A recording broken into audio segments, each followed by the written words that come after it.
একেবারে এগুলো এই পলিথিন পেপার দিয়ে যে মাটি আছে এঁটেল মাটি সেগুলো ঢেকে রাখা হয় যাতে বাতাসের সংস্পর্শে না আসে, আসলে এগুলো শুকিয়ে যাবে সেগুলো।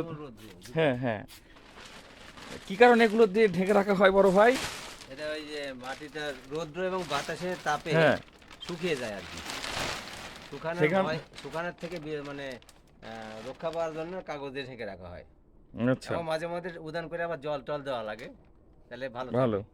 আমরা অনেক দেখছি যে মাটির যে গোটা আছে, মিষ্টির গোটার মতো গোটা, এগুলো করে করে আবার পানি দিয়ে নরম করতে হয়। হ্যাঁ, নরম তো করতে হয়। কিভাবে করতে হয় প্রসেসটা যদি আমাদেরকে একটু প্রসেসটা বলতেন। মানে যখন বেশি শুকিয়ে যায়, যখন ওই কোদাল দিয়ে এই কোদাল দিয়ে আর কি কুপিয়ে কুপিয়ে কুপিয়ে কুপিয়ে মানে মানে কুপিয়ে কুপিয়ে তারপরে জল দিয়ে তারপরে ঢেকে রাখলে নরম হয়ে যায়, বাহ, তারপরে আবার পা দিয়ে খুঁচে সুন্দর। খুঁচে আপনি আবার এই পেশায় কতদিন যাবত আছেন? তাও তো 30 বছর হবে। বাহ, দীর্ঘ সময়, আড়াই যুগ। বর্তমানে এই যে মৃৎশিল্পের যে অবস্থা, আপনি কি বলবেন? অবস্থা মানে খাটনি দিচ্ছে, একটা পয়সা নাই আর কি।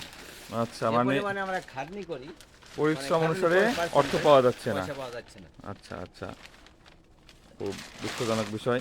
তো এই যে মাটি রাখা হয়েছে এভাবে, আপনি এগুলো দিয়ে কি প্রস্তুত করবেন? এটা হলো মাটির পাট, মানে মাটির আচ্ছা পাট আচ্ছা, মানে এখন যে আধুনিক যে মাটির পাট বানিয়ে পায়খানার হাউস বানানো হয়, সেখানে মানে সাশ্রয় হয় আর কি। আচ্ছা।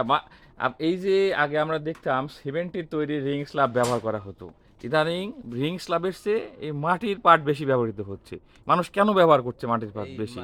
সিমেন্ট পাটের আর কি বেশি দিন থাকলে ওটা মাটির তলে থেকে নষ্ট হয়ে যায়। নষ্ট হয়ে আর যায়, এই পরিবেশ যে বান্ধব মাটির না। পাটটা, হ্যাঁ হ্যাঁ, এই মাটির পাটটা বসানোর পর 100 বছর পর্যন্ত মাটি খেতে পারবে না। বাহ, খুব ভালো, আর চমৎকার। আর পার্শ্ব প্রতিক্রিয়া নেই, সেখান থেকে পরিবেশের গন্ধটা সাথে বান্ধব। গন্ধটা আমার ভিতর থেকে বেরো আসে না।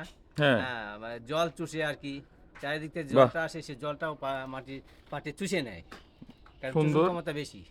মানুষজন পাট কিনতে আপনার কাছে আগ্রহী হবে। হ্যাঁ, আচ্ছা, ভেজে শেষে আপনার নাম্বার দেওয়া থাকবে।